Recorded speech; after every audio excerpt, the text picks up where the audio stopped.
As you know, this channel is all about community medicine, making it easy, more comprehensible. And this time it's in the exam ready series. It's about the new CBME Best Theory questions, how it should be and how you should prepare for. So what are we waiting for? Previously, we had a very clear-cut demarcation about the paper 1 and the paper 2. With paper 1 involving the concept of health and disease, epidemiology, screening, non-communicable disease and communicable disease epidemiology, health information and biostatistics, environment, hospital waste management and disaster management. Well, paper 2 entailed family planning and demography, maternal and child health, nutrition, social science, occupational health, communication, genetics, planning and management, healthcare delivery and international health. And the approaches from what this CBME, that is competency-based medical education, is asking for was little different. Things were more direct. There were problem-based questions, but they were lesser in proportion, and the emphasis was very broad-based. But now with CBME, with the competencies spelled out and clear-cut directives being given how the questions are to be, what are the things that we are looking for, it is little different. Before we delve deeper, let me remind you, if you're new to this channel, please subscribe to this channel. It doesn't cost you a penny, but it's a definite motivator for me to put up more academic contents for you all, so that you continue to get enriched more and more.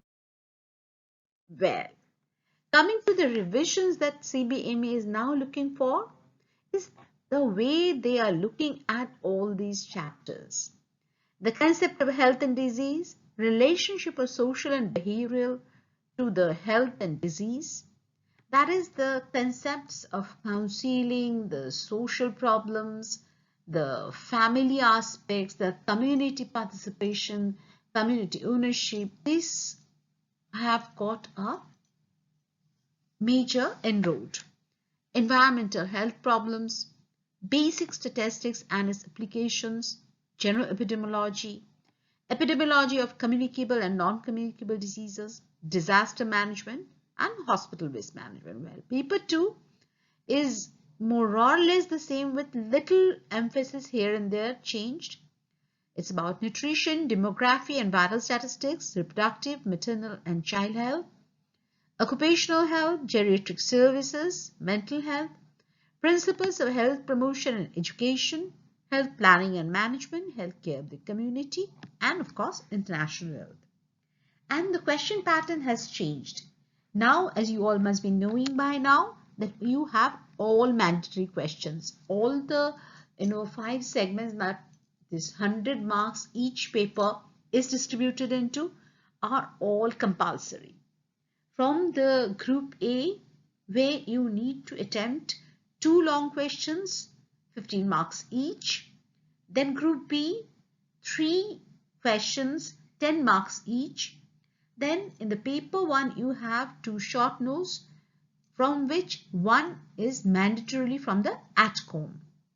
That's why I said, this social, behavioral, this component has gained a lot of importance. Then the group T is about the justify questions or explanatory ones, where you have to attempt 5 of 4 marks each. And the group E is about 10 MCQs worth 1 marks each. So let's start off with the paper 1. First and foremost is about the concept of health and disease.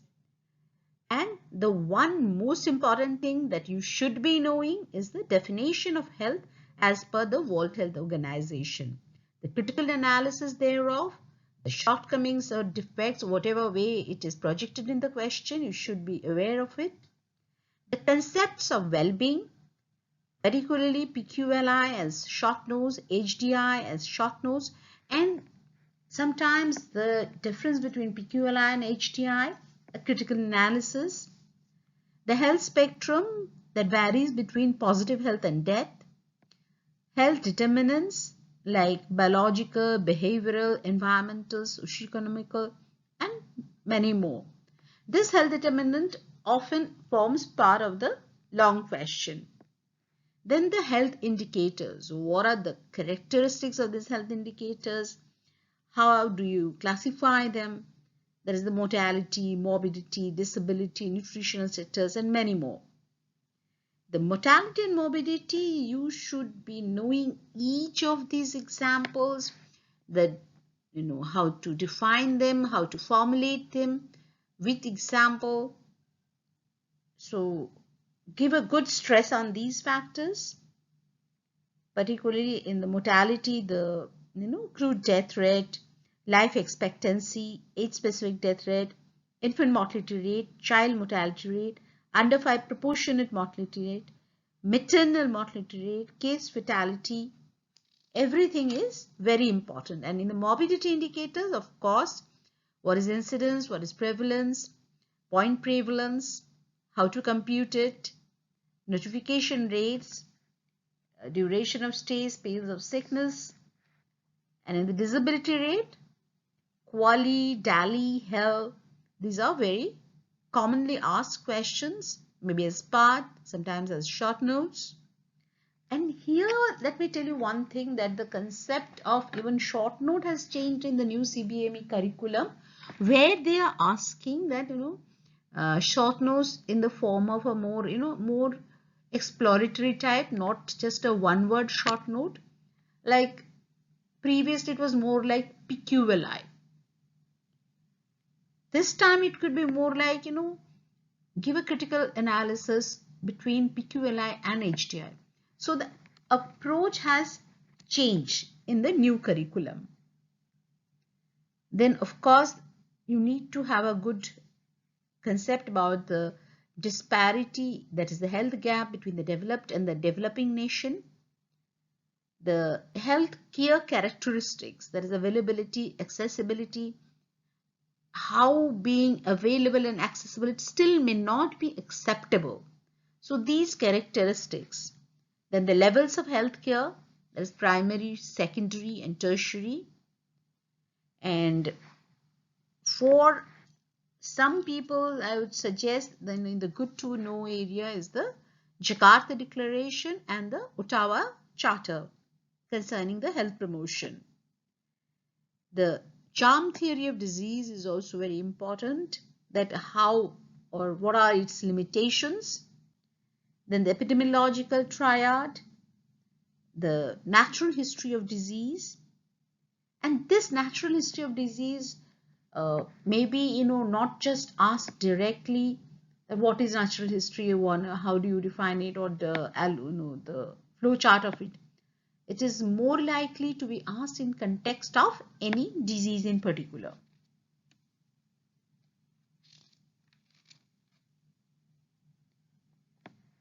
Then let's move on to the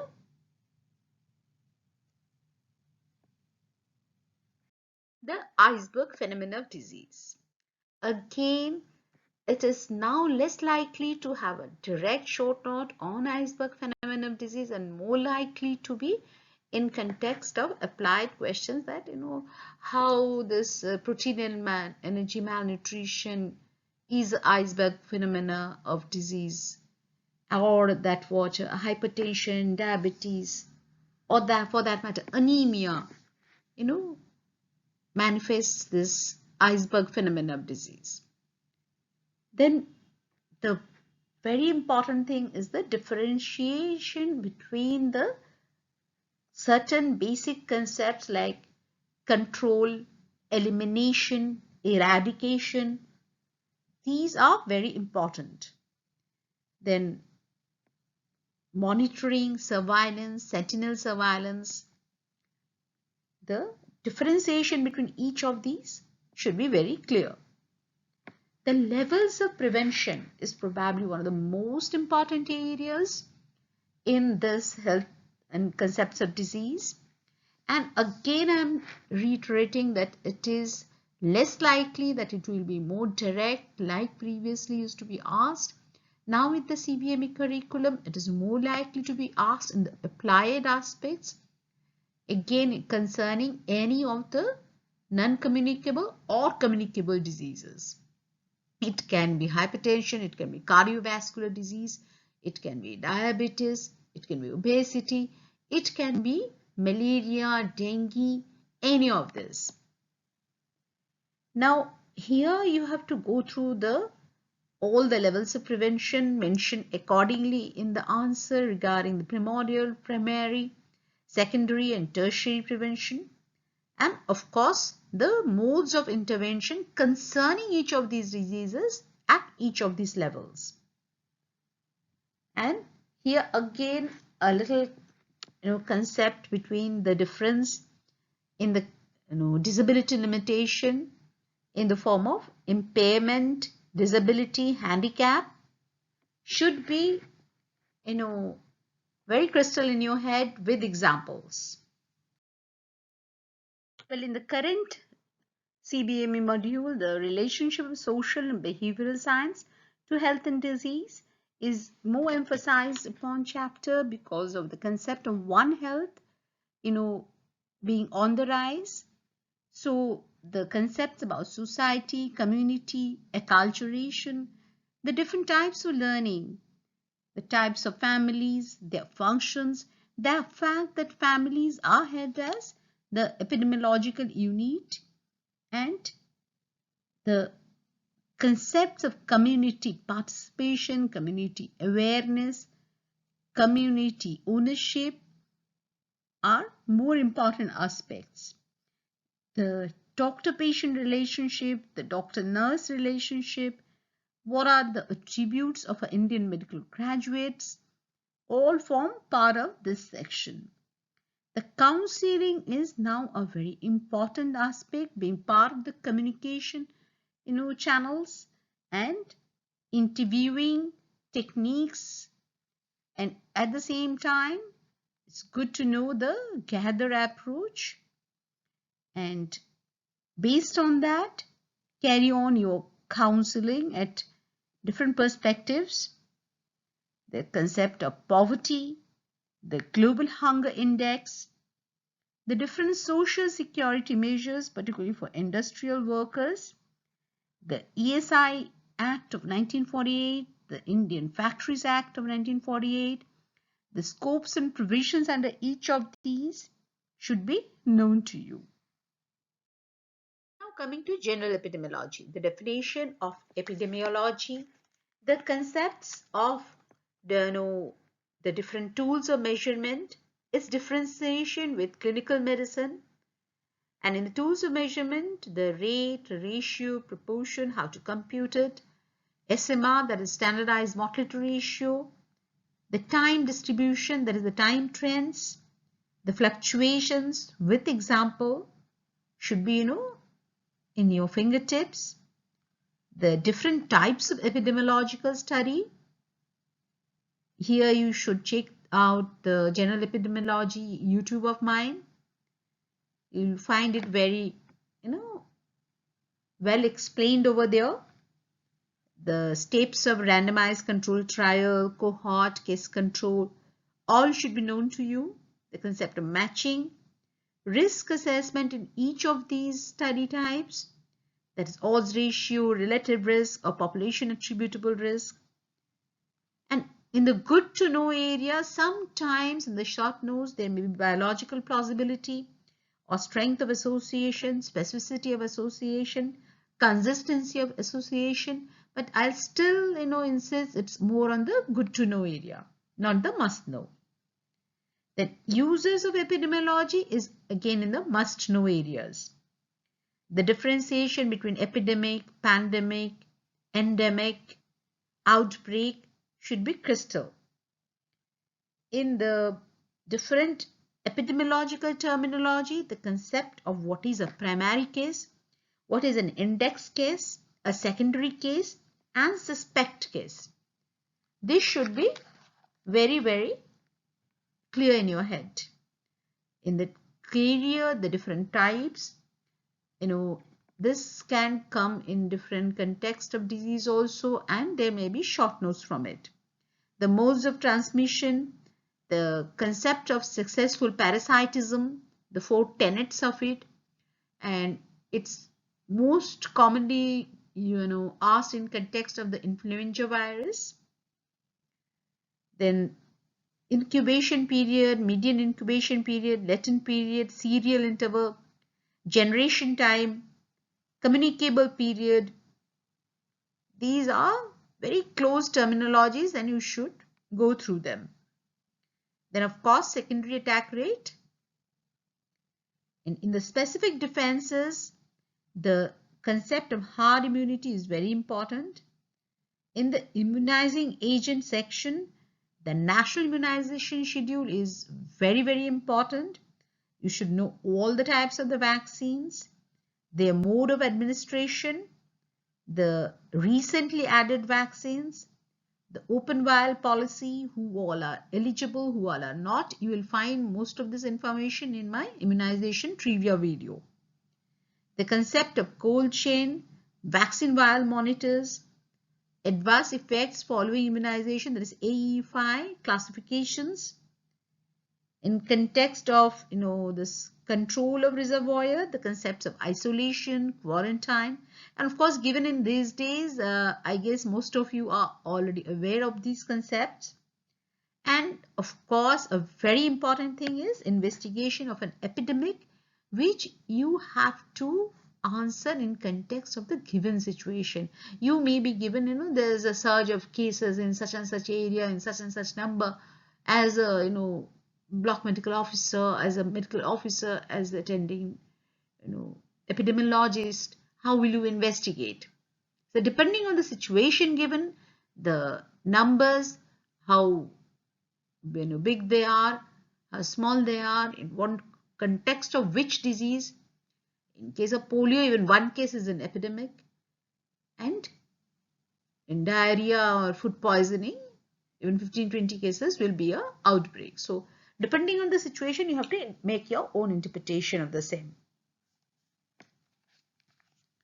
Now besides these, we will also try to have a good understanding about the different types of vaccines, the different screening tests, and for that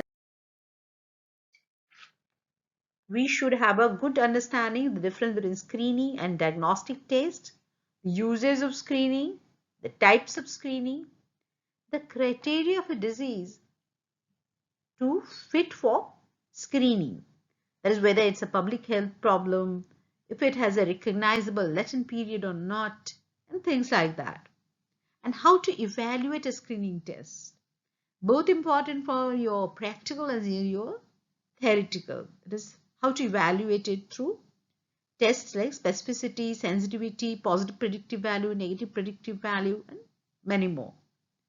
So evaluation of the screening program. So in case of small disease epidemiology, the virus is very much in the NCD and CD epidemiology. There is the communicable and non-communicable disease epidemiology. And we'll start with the communicable diseases. It is a vast one, and so we'll try to limit to the most important ones. Coming to smallpox, chickenpox, and measles. Of course, measles is more important. With the newer vaccines combined form with rubella being out, measles is mostly asked in context of outbreak control. The measles rubella MRVC, that is a measles rubella vaccine campaign, should be known to you. Then is the influenza, avian influenza. You should be knowing what's a suspected case, what's a probable case, what's a confirmed case. Then in diphtheria, pertussis, ARI, the classifications. in the ARI is very important. There is the no pneumonia, pneumonia, severe pneumonia, and very severe disease. And how to treat it based on the existing national programs. Of course, you should be referring to the IMNCI. A case scenario may be given to you. A baby coming with this and these, presenting with this and these, on examination was found this and that. How will you, categorize, treat, or manage? So you have to build on the IMNCI guidelines. And in this context, it is good to know the SARS, that's SAANS, and GAPPD, that is the Integrated Global Action Plan for Prevention and Control of Pneumonia and Diarrhea. Then comes SARS and tuberculosis. Tuberculosis is the more important one. You should be aware about its problem statement, the epidemiological indices used for it, the case definitions, the different definitions of it, treatment, management, XDR-TV, MDR-TV. Regarding the case definition, based on the anatomical sites, drug resistance, history of previous treatment, HIV status, treatment outcome, tools of diagnosis, all should be known to you. And all diseases are important from our country point of view. So all those diseases which are either endemic or of epidemic proportions or more susceptible in context of India, you should put your emphasis on those diseases. Regarding polio, the type of vaccine, the shift, that is the switch we called, between bivalent and trivalent and bivalent, the strategies for polio eradication should be known to you. Then viral hepatitis A, B, and C, acute diarrheal diseases, there could be case-based management. A case may be given of a child suffering from diarrhea. You should, in this context, have a good idea about the classification of dehydration and how to manage it, the plan A, B, C, and all those stuff. Then the infections causing diarrhea, the concept of ORS, and the reduced osmolarity ORS, the roles of it, the role of zinc. And in this context, it would be good to have an idea how to write a thing about cholera outbreak and food poisoning and things like that. And in context of malaria, dengue, the line of management should be guided by the NVBDCD health program. And in this context, the integrated vector control is also of importance and you should go through it. And filariasis, the multi-drug administration being in vogue these days, emphasis is being put. You should go through it. And another very important disease is the rabies. Because a case of dog bite, scenario may be given and you may have to categorize and manage accordingly. Coming to yellow fever, the vaccine of yellow fever, and the fact that India is considered a yellow fever receptive area. The justification for that should be known to you. In the Japanese encephalitis, the epidemiology. In tetanus, the neonatal tetanus elimination concept. Leprosy is another important disease for which there may be a case scenario. You have to assess if it's a possibacillary or a multibacillary and manage accordingly. In the STDs, the concept of syndromic management is very important. The emerging and remerging diseases may be given in the form of short notes. Accident, the Haddon matrix is important. In the non-communicable diseases, of course, diabetes is very important, hypertension is very important, coronary heart disease, obesity, blindness, and accident. And all these There are certain small things from each of these which you need to focus more on, like the risk factors, the warning signs, like in cancer, the rule of halves, the DASH diet. You should stress more upon. Information biostatistics. It is very important for you to know the sources of health information. And of all the sources, census is a very commonly asked in the short notes. There in the biostatistics, there may be presentation of the statistical data, which can be even more specified in the form of presentation of the qualitative data or the quantitative data. The measures of central tendency, of course, that means the means, median, and mode. Measures of dispersion, what is sampling, the different types of sampling. Environment is also a very important chapter in the paper 1, and in this, air, water and noise pollution are of very much importance, all the aspects of it, how it is caused, what are the sources, the chief pollutants, how to mitigate them, the different medical measures, the different engineering measures. Then in context of water, how to purify water at the domestic level, at a large scale level, chlorination, the small terms concerning chlorination like superchlorination, yield point should be known to you all.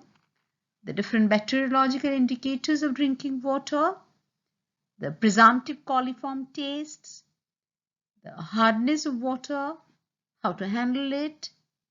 Regarding air pollution, how to monitor the major air pollutants, the sources of these air pollutants, the different health hazards caused by these should be well known to you. Regarding the waste disposal, the sanitation barrier, the diagram should be very clear to you. Arthropod-borne diseases, mosquito-borne diseases, how to control all these. That should be very clear-cut.